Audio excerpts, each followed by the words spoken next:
What is up, guys? How y'all doing today? Welcome back to the channel for another episode of Retro Reviews. This is the welcome to the New York Jets season summary and pregame show. Okay, so I took the Jets through, played through a season with them. Using Tony Eason as our starting quarterback. Okay, I took him before through a season like that before, but we failed we didn't reach our ultimate goal. We didn't win the Super Bowl. If memory serves me right, I believe the Chiefs knocked us out of the playoffs. So I can go back and I'll have my future self go verify that, and then I'll put the results right here if I was right. Okay. But yeah, we didn't, we fell short of our goal last time going through with Tony Easton. You know, we had a good season and everything, but it's like, yeah, we just, like I said, I keep it real on this channel, so. When we went through that season, I could have easily reset it, but I was like, just wasn't in the cards for us, at that time. So it's like, maybe we'll just we'll try again, down the road, right? So we'll go through another season, and we'll see if we can get it this time, right? Take them all the way, win the Super Bowl. So yeah, we as you can see here, we're on the New York Jets homepage. So we went 14-2 on the season. So had a pretty good season. Oh geez, I need to give me a drink here. Apologies. So yeah, we went 14-2 on the season. The teams we lost to was the Buffalo Bills and the Miami Dolphins. So we lost. Those were our two losses. We split the season with each team. We really could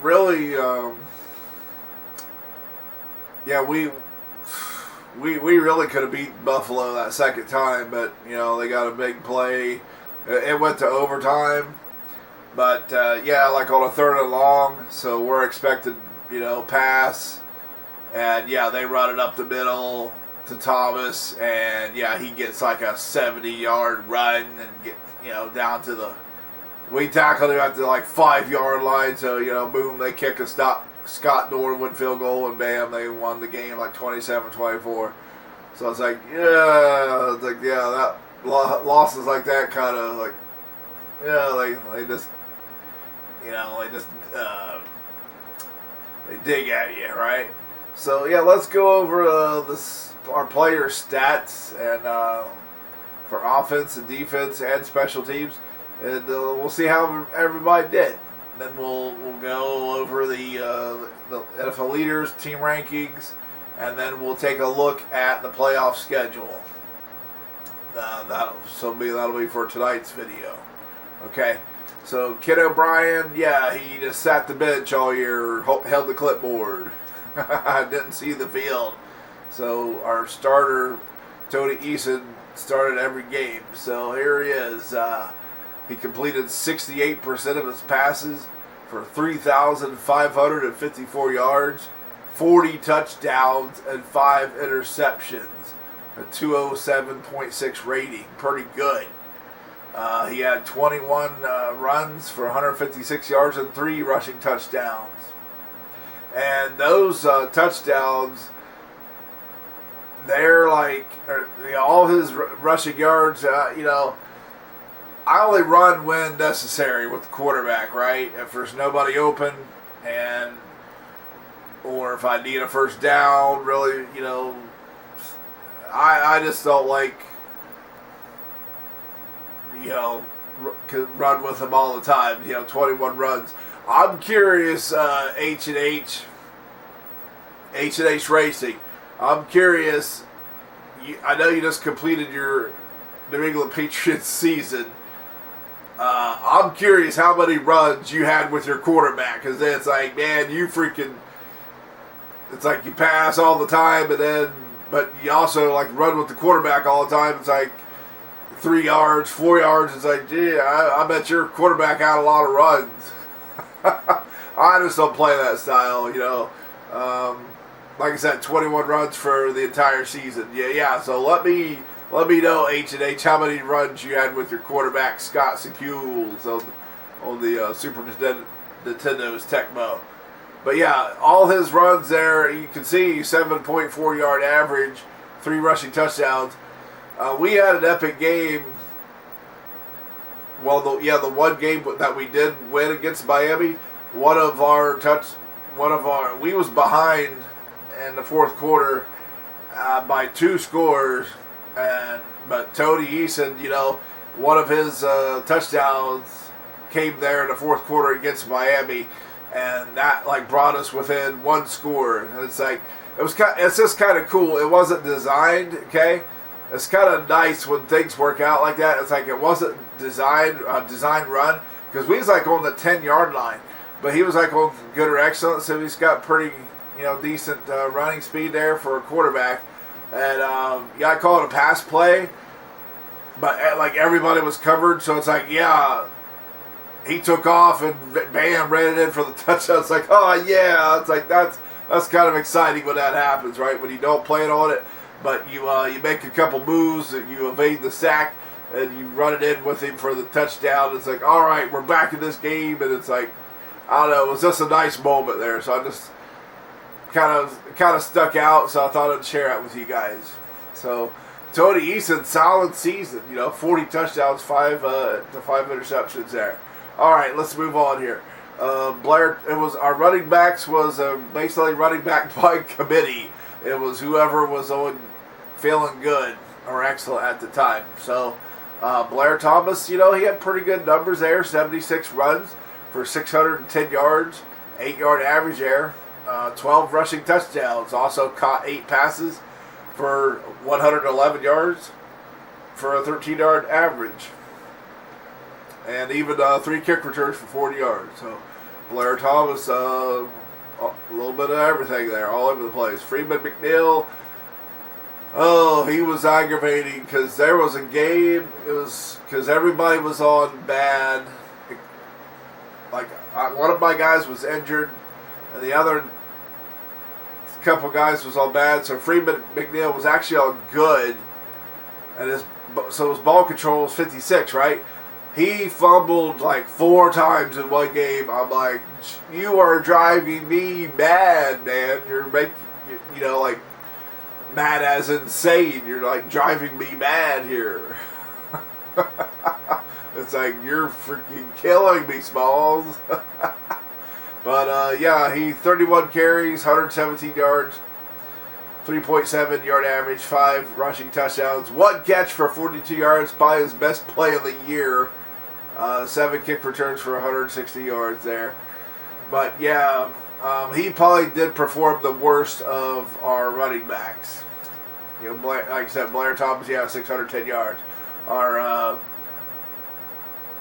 Brad Baxter, he didn't get much action on offense. Just 10 carries for 18 yards. Not very good running because he came in late in the season. Just 1 catch for 15 yards. But he mainly was on the kick returns. 49 returns for 773 yards, 15-yard average. Also 6 punt returns for 69 yards, 11-yard average. Johnny Hector was our other running back that did pretty good. 51 carries, 477 yards, a 9.3 yard average, 5 rushing touchdowns, 5 catches, 111 yards. Wow, look at that. He had 111 yards receiving, and Blair Thomas 111 yards receiving. What's the odds of that? Wow, that's pretty. That's kind of Twilight Zone stuff, right? But yeah, Johnny Hector, he actually started the season. That was our starting running back, right? And it was off to a great start. I mean, that's probably explains the 9.3 yard average.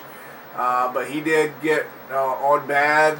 And so, therefore, that's when we brought in Blair Thomas. And kind of, from that point on, I'm going to say about probably the 4th or 5th game, was when we brought in Blair Thomas, and kind of Blair Thomas took over from there for most of the rest of the season. So there you go. Our two wide receivers. I believe we had two 1,000-yard receivers. Let's see. Al Toon was our number one receiver. 35 catches, 1,118 yards, and 14 receiving touchdowns. Almost a 32-yard average there. How about Rob Moore? 27 catches, 1,123 yards, and 12 receiving touchdowns. A 41.5-yard average. So Rob Moore was going deep for us, right? So our 2,000-yard receivers there. Look at 11, 18, and 11, 23. Wow. Just 5 yards separates our two I'm going to say good receivers. The Jets do have two good receivers there, Rob Moore and Al Toon. 5 yards separates the two. How about that? Terrence Mathis, he did see some action late in the season. He got on good there. So he got 11 catches, 247 yards, and 3 receiving touchdowns. Also some special teams play. JoJo Townsend, he was in there for a lot of the season. I put him at the tight end spot. He had 18 receptions, 521 yards, and 7 receiving touchdowns. So JoJo had some mojo going on. Our tight end Mark Boyer, just 11 grabs, 220 yards, and 3 receiving touchdowns. 20-yard average, pretty decent. But like I said, I would say for most of the season, I had JoJo at the tight end, and I would put Mark Boyer like at the running back position. I wouldn't run him, of course. I didn't run him, but he would, go out in a pattern on pass plays. So that's kind of was his role, because I put him there at running back because you can see he's got the good hitting power, right? So he is helped blocking for Johnny Hector and Blair Thomas there. Our backup tight end, Doug Wellsent, he actually saw some brief action. I think the last game of the season, he snagged 2 catches for 46 yards, and he did make it in the end zone and got a touchdown. So with that being the case, I believe every starter, except for Ken O'Brien, of course, but everybody on the offense, I believe, got in the end zone with it. Okay, Brad Baxter was the exception. Okay, Brad Baxter. But Johnny Hector, of course, Al Toon, Mathis, JoJo Mark, and even Doug Wellstant. So Brad Baxter was the only guy that didn't get a touchdown, but he didn't play offense most of the year. He was mainly on kick returns.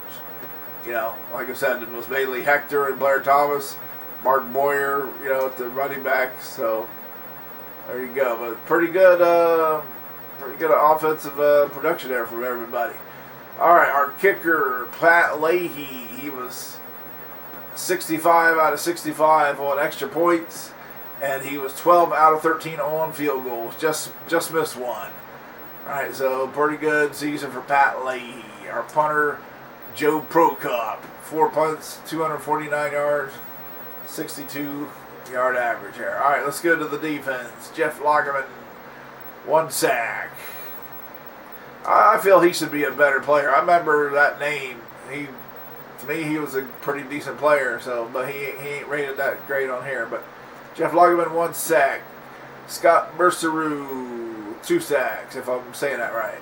Ron Stallworth, 9 sacks. That's pretty good for a defensive lineman there, and he's on good. He's 46, but he ain't like Richard Dent or anything. But he's still I'm surprised 9 sacks. He got a lot of pick play sacks though on for us.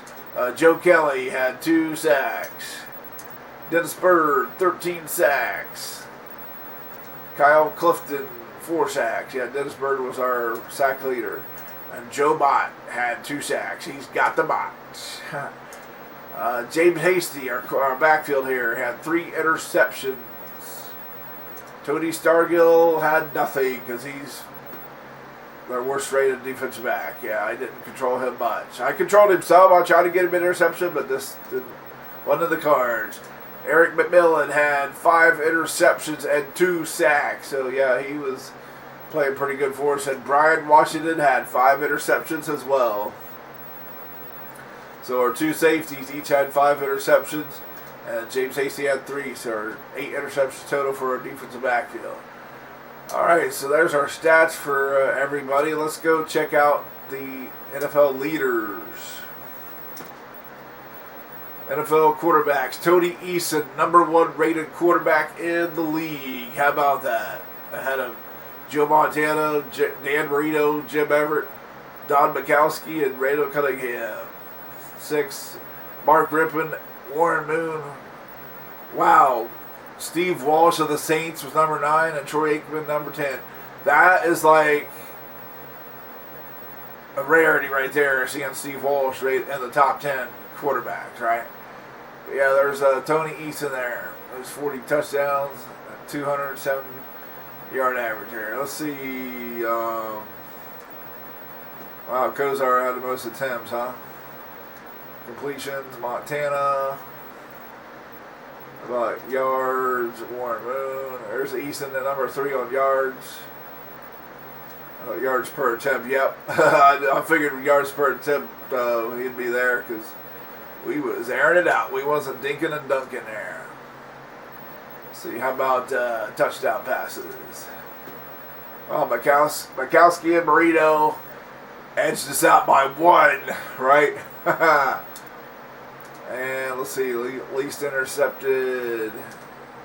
There he is, least intercepted quarterback too. So Tony Eason led the league just about in every category there. All right, let's check out receiving. Yeah, look at Jerry Rice, 65 catches. Let's go to yards, and we got 2, number 12 and 13 area. I said, well, you find one, you're going to find the other. It was only 5 yards separating them. Let's go yards reception. There we are. Moore and Toon, the number 1 and 2 guy, numbers 1 and 2 for yards per catch. About touchdowns. There's Toon. Al Toon had 14 touchdowns, so he was our leading touchdown guy on receiving touchdowns there. But Moore was only 2 behind there with 12. Rushing, we're probably not going to be up here because, you know, we're, like I said, we was kind of by committee.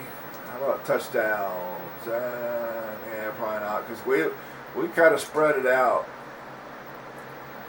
Johnny Hector there, he is 9-yard average here, so at least he was there in the category. All right, who's the punter? Joe Prokop. I think he led the league in punting last time. Even though I think last time he had a better average. I think he had like a 70-yard average last time. But I think we only punted a couple times with him. This time we punted more often, and we wasn't always so far away, right? So, kind of the reason for that. Yeah, let's just. Who had the most punts in the league? Oh, Wagner for the Browns. So they were they was punting a lot. So that means their offense wasn't getting it done. Okay, sacks.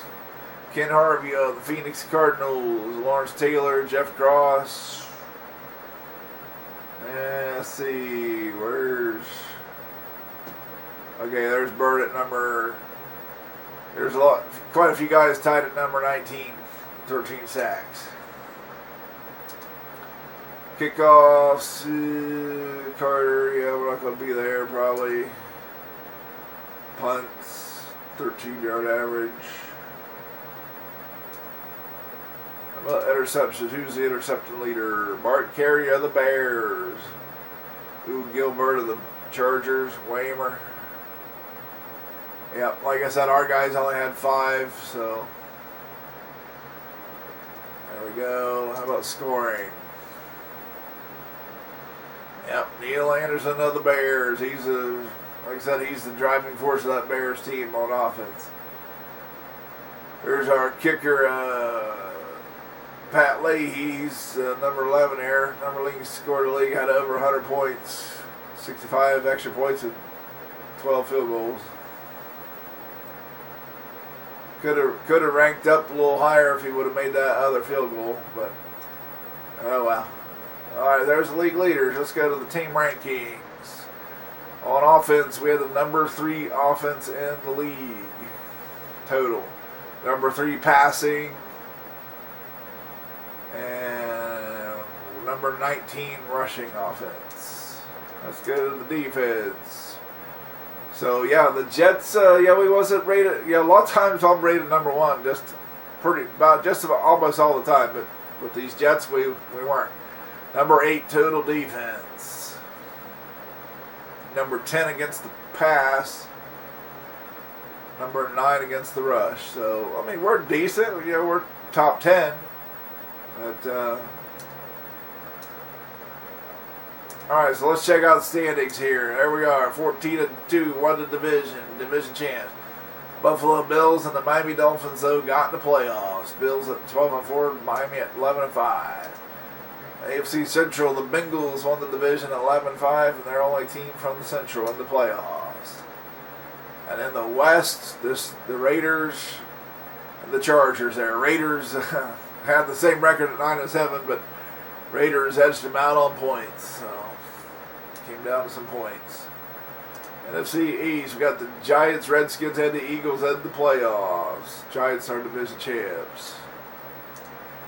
NFC Central, Green Bay Packers. Oh, excuse me, guys.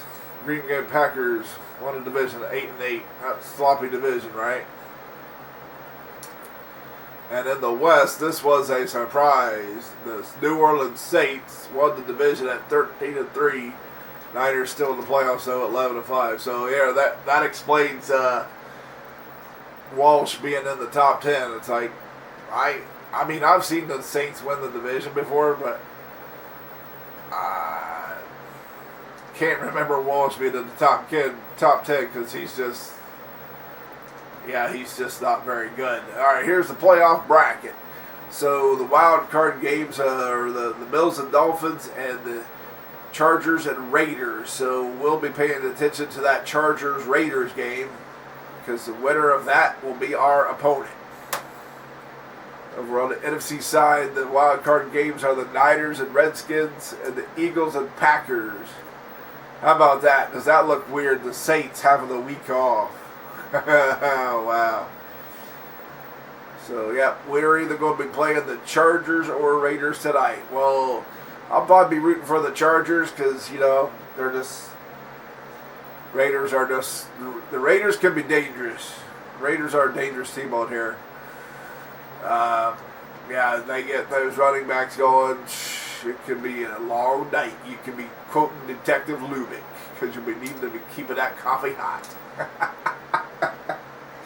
So yeah, let's go ahead and simulate the wild card games, and that way we can reveal who our opponent will be tonight.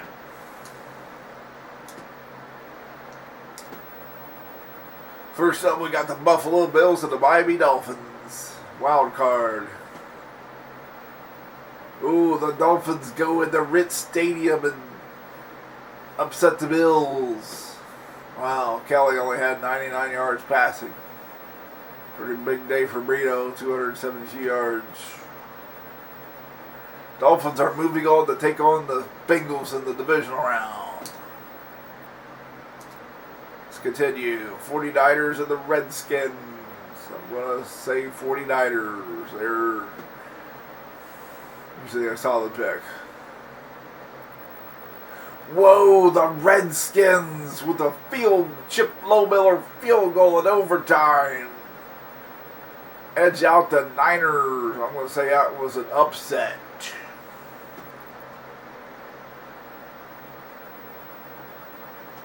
Wow, I can't believe that. I mean, I can, but I can't, anything can happen in this game, but that's just not likely. But hey, it happens, right? AFC first round. This is the game we're interested in. This winner takes on the Jets tonight. figures it would be those Raiders. Bleh.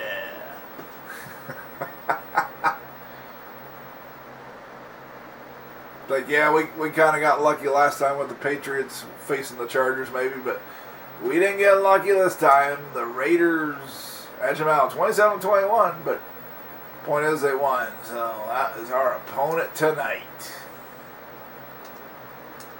We got one more game here.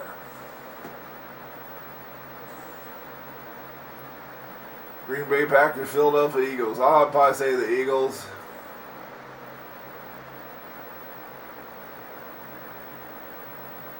Whoa, a 1-point game, 28-27. How about that?